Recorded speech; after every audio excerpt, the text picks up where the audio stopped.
Broadcasting from Baltimore, Maryland, this is 5x3 Radio, where strength is for everyone. I'm your host, Emily Sokolinski, owner of 5x3 Training, a strength and conditioning gym in Baltimore, along with my co-host, Rebecca Fishburne, founder of Cornerstone Strength Maryland. Each week, Rebecca and I will discuss the ins and outs of strength training, why there is a no one-size-fits-all approach, and why strength is so important in our daily lives. Thanks for spending some time with us today. Now, on with the show. I don't think this is relevant to your podcast. Of course it's relevant to our Although it actually podcast. does say recording of them. We can say, that Ryan looks like Joel Kinnaman, and that when Ryan's life becomes a document, they do a bio, we'll have this guy play Ryan. Yep. And those of you who don't know who Joel Kinnaman is, you can look him up. He's a nice-looking guy. I'd say when I squint really hard, he looks like Ryan. If Ryan cut weight, he'd look more like. If Ryan cut more weight, ooh! And it looks like he needs some tattoos. You need some. This guy's not 255. Ryan's got some tattoos, but Ryan doesn't have. Yeah, this guy is about his height too. 6'2". 6'2", it says. 6'2". So you'll put him in heels. Okay, put him in heels. Oh, he's got a girlfriend. His girlfriend's really tattooed. She's got a neck tattoo. She's like all. That's hardcore. Wow. That is hardcore. Where'd he meet her? She's. These tattooed women. Yeah, Emily. She's got a neck tattoo.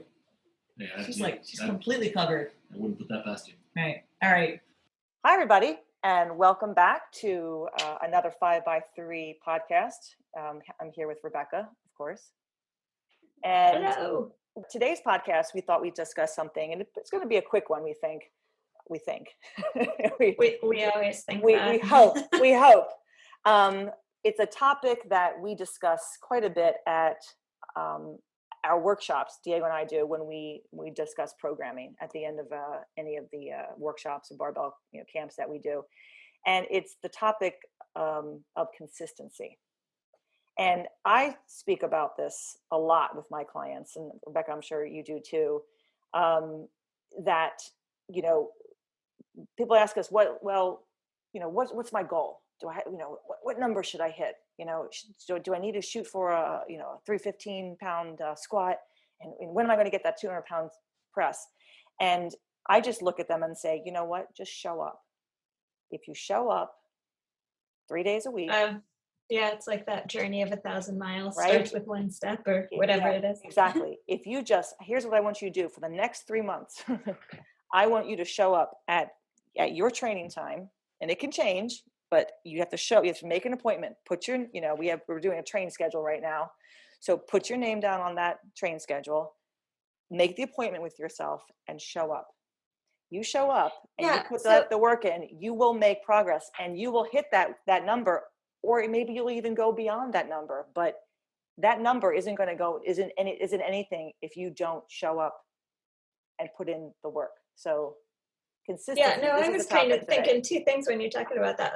Obviously consistency is one of the main building blocks. You can't sort of build any sort of successful progress if you don't have that consistency. But what you're describing about put your name in and sign up for your slot, this is all new and different because of COVID restrictions and numbers of people allowed in the facility at one particular time. Right. And that was not the way you previously did it. People just sort of showed up. So I'm curious whether having to sign up and put your name down on a sign up slot, whether that encourages, are you noticing that that's encouraging consistency? Do people feel like, I better show up because I'm taking up a slot and somebody else won't be able to train if I don't get there? So, do people go more out of their way to make it on rough days? Absolutely. And even, but it also comes down to the person, right? I mean, the person's I can never tell sometimes when people start with us, who's going to be that person who's going to show up every single week, no matter what, and get the training in, and who's going to be, they're going to show up, but then the name's going to come off, and then it'll come off again, and then they'll go on, and they may show up or they may not. And it's not because of work. It's just that they're not really into it. Like, it's just not as big a deal for them as they thought it was going to be. But they're very few. That's a very small percentage of people. I think the training schedule definitely has made people more aware of, I'm taking up a slot that somebody else might want. But it's that appointment. it's that writing down, like we make appointments for ourselves for haircuts, dentist appointments, the dermatologist, you have to take your car in. I mean, we have appointments and we schedule those appointments, and we don't want to miss, because if we miss, we might be charged a fee, right? For missing, like, but also it gives us a sense of responsibility, and we're kind of remaining true to, what we have to do for ourselves. Like, I made an appointment with somebody, I'm going to honor that appointment. Accountability, there's the accountability, and that is everything when it comes to training. It doesn't matter what the program is, and I've kind of jumped, I think, to a little ahead of myself, but people want to find that right program, and it comes down to just show up, make sure you get in there, and putting their name down and scheduling a time for themselves makes it more likely for somebody to come in and train. So before you jump ahead Yeah, to where you were going. I know. This topic. What you're describing, though, what you're describing is two different types of accountability: accountability to an external source, or accountability to self, right? So, like when you have the car appointment, or you have the gym slot that you signed up for, or like I've got plenty of people that I have worked with as a personal trainer who have zero goals, but they really just want, like, I call it an accountability buddy, right? Yep. So they won't hold themselves to that level of accountability, but if they feel like they're letting someone else down, or they feel like they might lose some money, like if they feel like they're gonna, I don't know, I guess it basically comes down to losing some money or letting somebody other than themselves down. They're not willing to do that, but willing all the time to sort of shortchange themselves. And then there's other people who, I mean, I guess I kind of generally tend to fall more into that category. I'm going to do the workout, I'm going to do the training thing because that's the thing that I like. And you guys can, like, make your own dinner or get your own selves to soccer practice, or like whatever. I'm doing this thing now. And that's, I mean, it's sort of like people are wired differently. Absolutely. But accountability to self or accountability to others, but some sort of accountability. Yes. And that's like when we do our intro sessions, we have kind of our onboarding sessions. The new prospective member sets a time with the coach to show up and come in and train. And they always come in. They don't miss their sessions. They just do 4. I'll say to them, okay, you pick that time. That time really works for you, right? 6:30. Yes. Make that your training time. Make that your training time. If 6:30 worked for you, that's the time you come in. And when people make that their training time, when they realize they get it, they stay with it.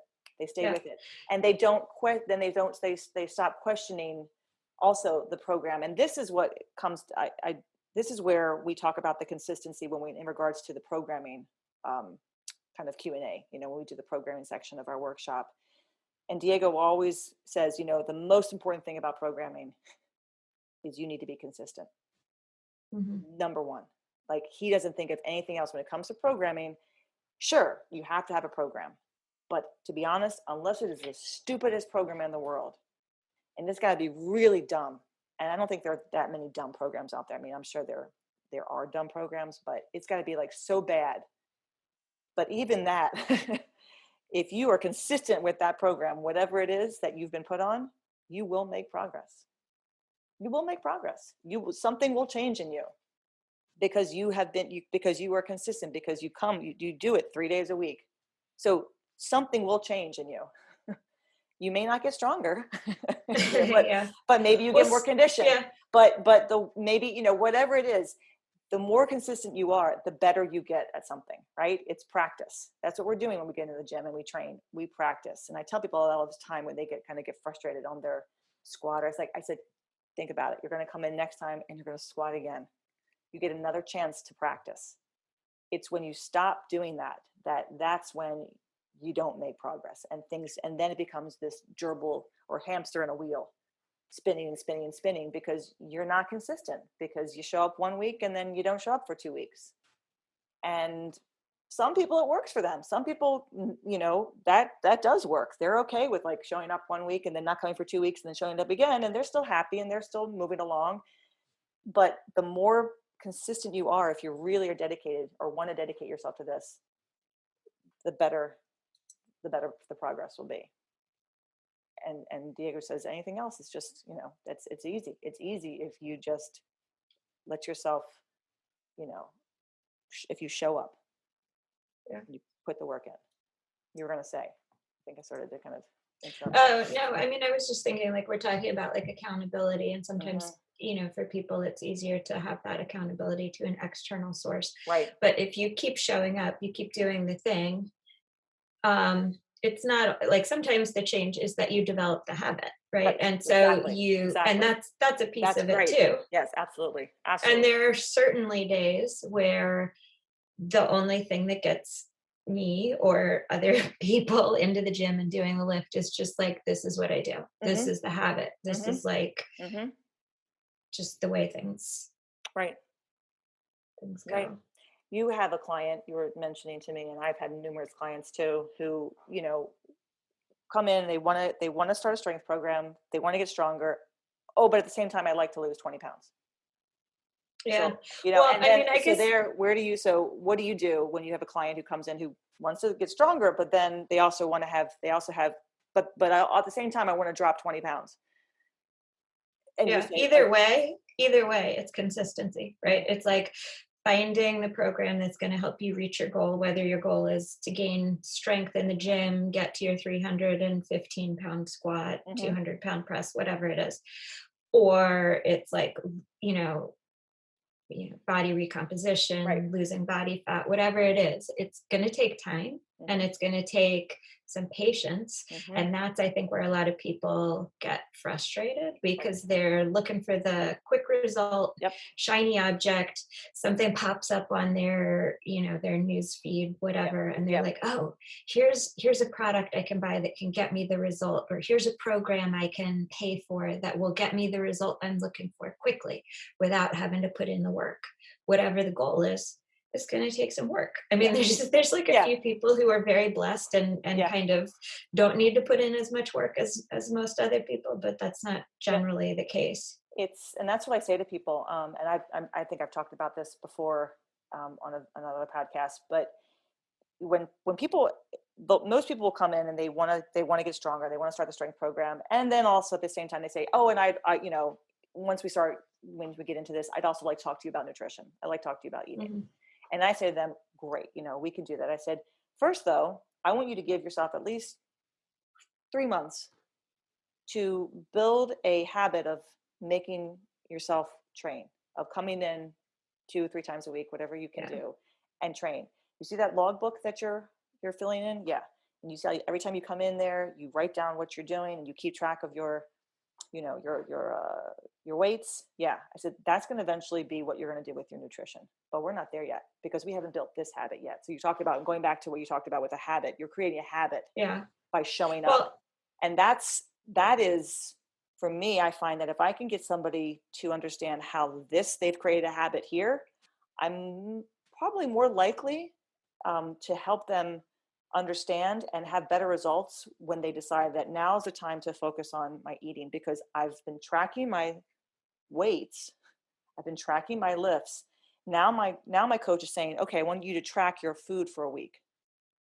So that idea of tracking, of keeping it, some people can do that easily. Others, you need some time to learn one habit before beginning another habit, and then that food tracking becomes easier. I just say it's the same thing as what you're doing in the gym. You're going to track what you eat. And that goes back to, for me, like keeping a log. When I had a trainer tell me to keep a log for a week of what I was eating, Prison Nutrition asks for like 3 days for somebody. I like a week. I like to see the whole week plus the weekend. Yeah, weekends are often...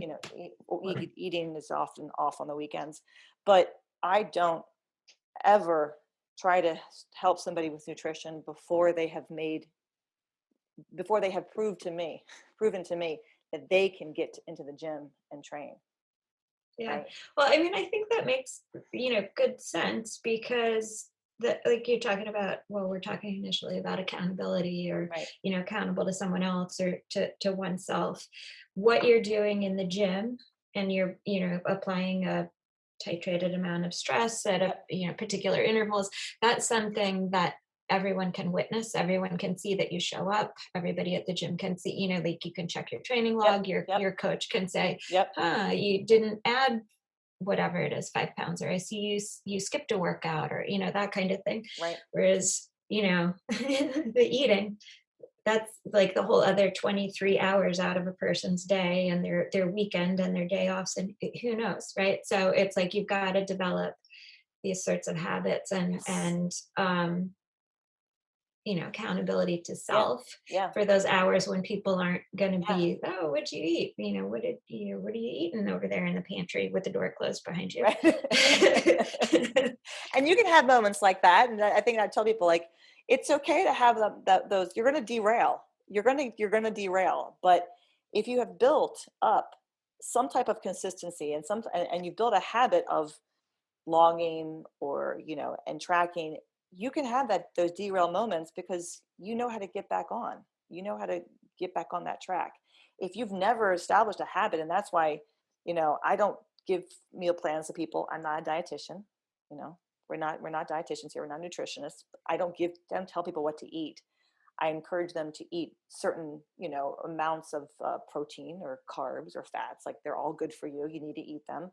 But they eventually figure out what works for them. And once they start their nutrition tracking, and they start to see the weight go down or the weight go up, depending on their goal, then they can start to kind of play around with it a little bit more.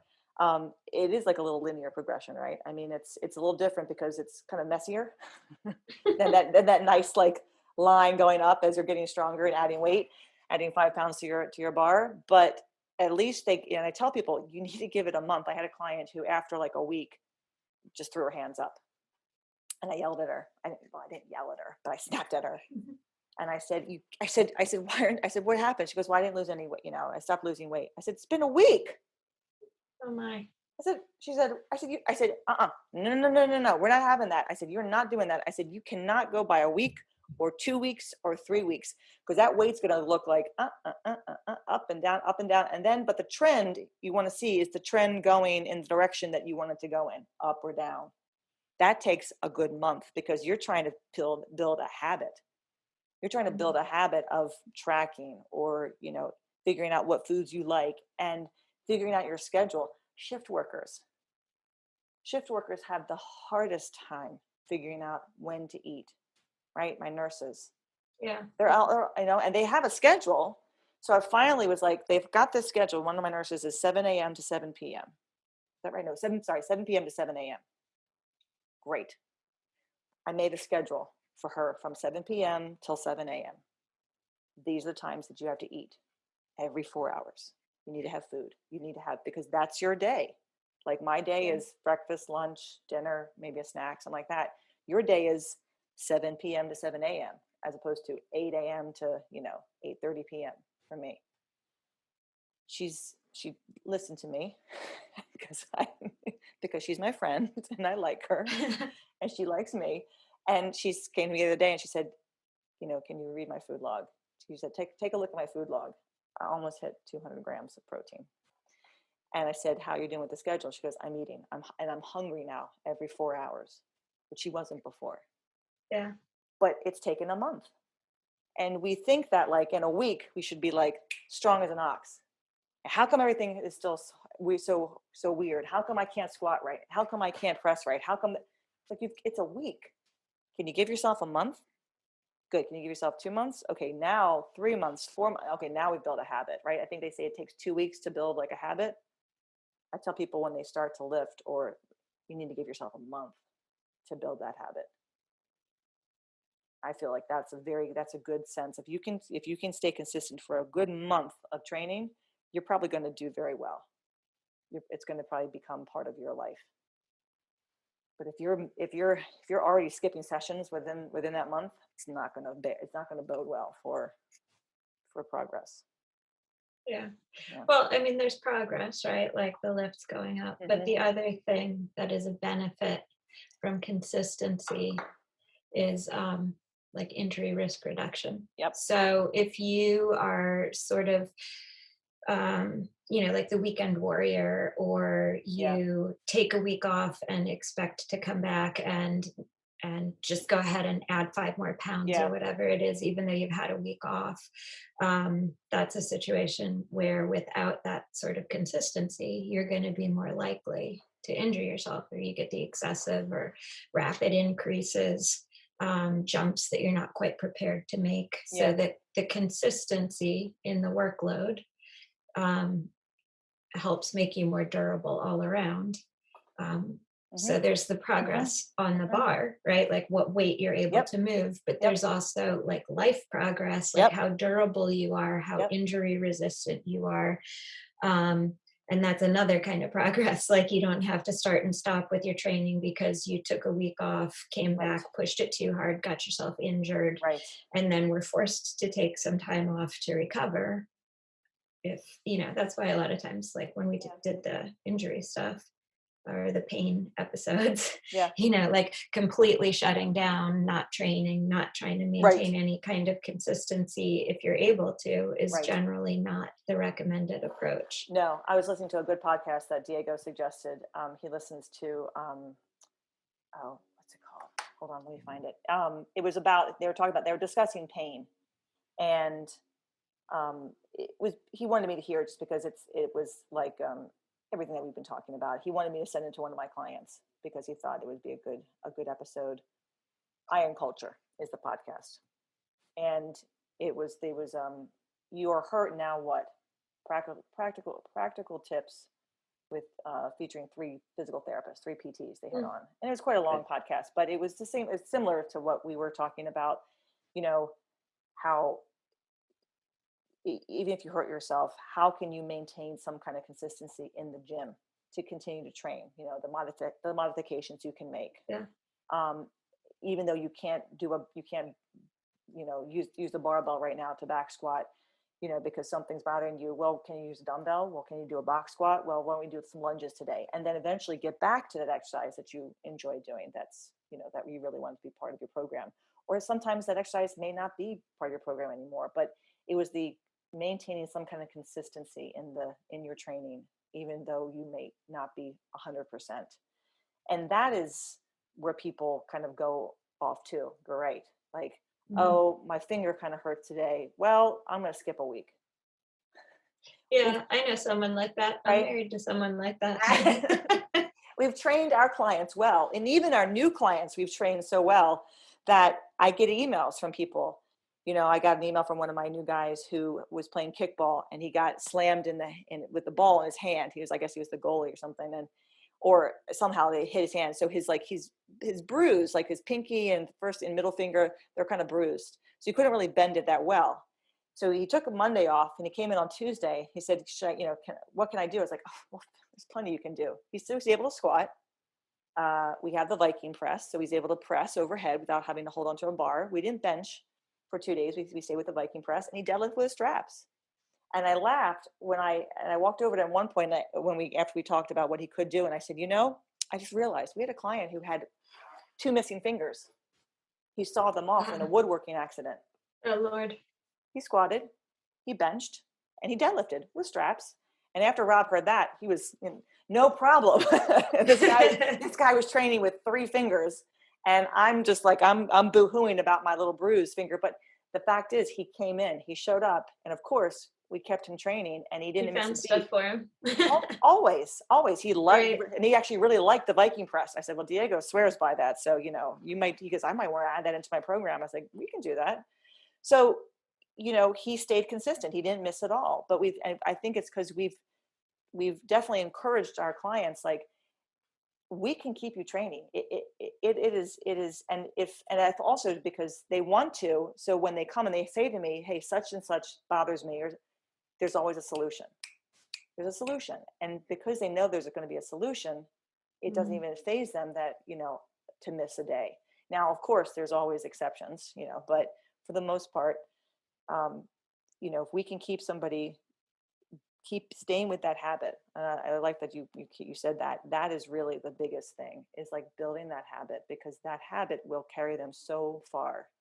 Well, I think, the other thing that you're describing that happened there too is it's like somebody got uh, an injury or something and they come in and they train anyway. I think Mhm. that sort of consistency and that sort of normalcy, even in the face of an injury, helps Right. a person to feel more resilient, or Exactly. Exactly. it's just, like the mental health piece to it is Yeah. is there also. Yeah. I think that's why I was so adamant about training and videotaping and keeping a record of my own rehab from my knee surgery. That Mhm. that the strength training helped me recover a lot faster, and mentally and physically I was able to get right back in the gym again. I knew what I could modify. I knew what to do. I know how to help people stay consistent. I wanted to stay consistent and keep that habit with my training. It was going to help me feel better. It was Right. going to make me feel like I'm still having a You still normal, recognize yourself. yeah, I'm Even not though having you're a injured, this yeah, is temporary. This yeah, isn't, yeah, yeah. yeah, yeah, exactly, exactly. And that's something that that many people who program hop don't get, Yeah. right? And they program hop with, exercise programs, and they program hop with, weight loss or even weight gain programs. I mean, we always talk about weight loss, but there's weight gain too. People can go wrong trying to gain weight and not not do it very well. I have plenty of my guys who try to gain weight and don't do very well gaining weight because they think too much about that. There are too many other programs in their head. They want to do too many extra things. It's like, no, just eat. If you're not eating, you're not going to gain weight. So eat. So you can go wrong gaining weight too. I know some people are like, my Well, ladies I and mean, I, we kind of we touched laugh on about that the that. other day, Yeah, right? Like right. you can do too much too fast, Exactly. right?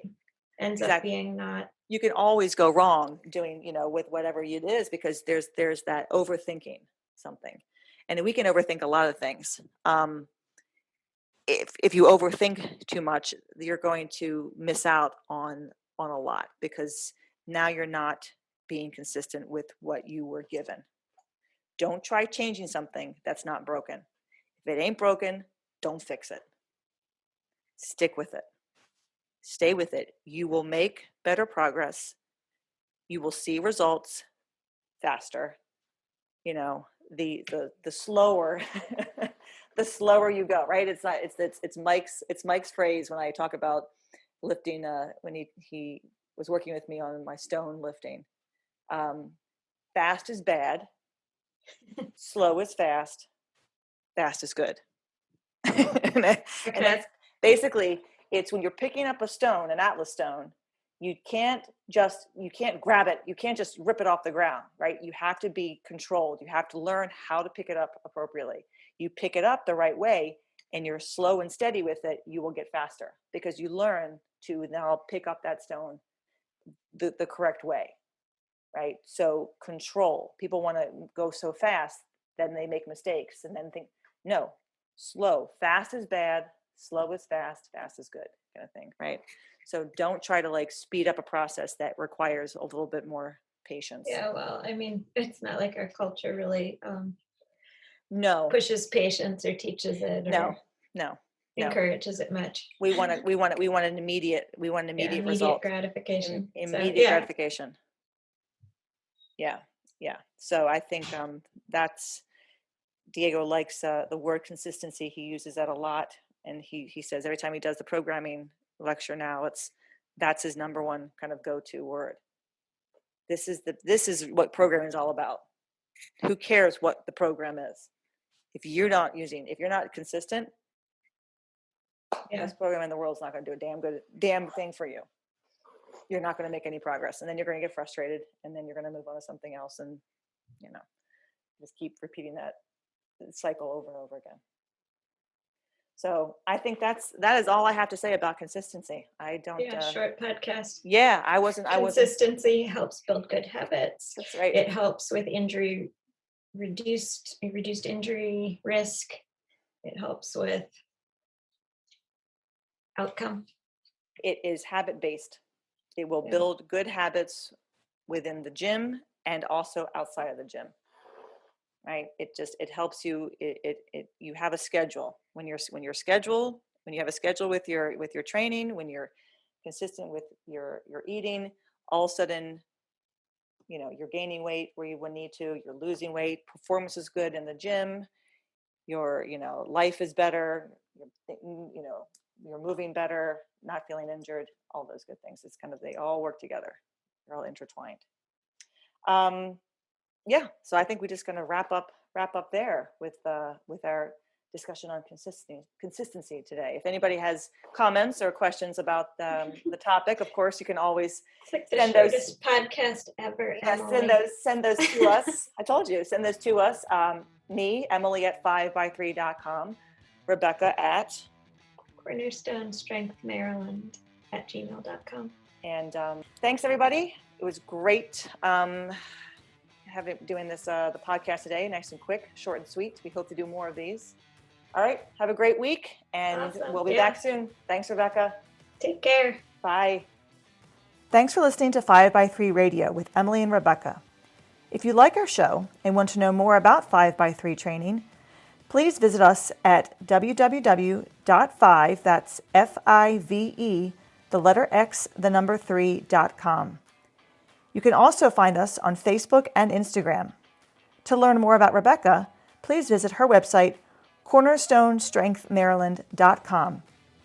Thanks for listening and have a great week.